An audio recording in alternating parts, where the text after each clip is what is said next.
नमस्कार, मी श्रावणी. तर आज मी केला आहे आमच्या परीच्या आवडीचा पिझ्झा, तोही घरगुती चपातीचा पिझ्झा. इथे मी घेतले कांदा, कॅप्सिकम म्हणजे ढोबळी मिरची आणि गाजर कापून घेतलेलं आहे.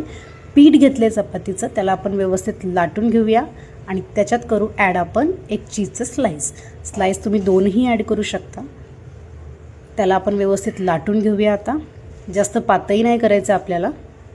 हे बघा, अशा पद्धतीने लाटून झाल्यावर आपण फोकच्या साहाय्याने त्याला होल मारून घेऊया असे. आणि पॅनवर आपण दोन्ही बाजूनी थोडं थोडं भाजून घेऊया. हे बघा, अशा पद्धतीने भाजून झाल्यानंतर आपल्याला घ्यायचं आहे 1 चम्मच मिरची पावडर आणि थोडंसं तेल घ्यायचं आहे आणि त्याला आपल्याला पसरून द्यायचं आहे. त्याच्यानंतर थोडासा सॉस घेऊया, त्यालाही आपण व्यवस्थितपणे पसरून घेऊया. चीज टाकूया आपण इथे आणि आपण जो कांदा, ढोबळी मिरची कापून घेतले त्याला आपण व्यवस्थित लावू. कॉर्नसुद्धा ॲड करू शकता तुम्ही, पण त्यावेळी माझ्याकडे अवेलेबल नव्हते. गाजर ॲड केले मी, थोडंसं चिली फ्लेक्स ॲड केले, ऑर्गेनो ॲड करू शकता तुम्ही. हे बघा, चीज टाकले, परत मी पॅनला तेल लावले आणि हा पिझ्झा आपल्याला 5 मिनटं झाकून ठेवायचा आहे.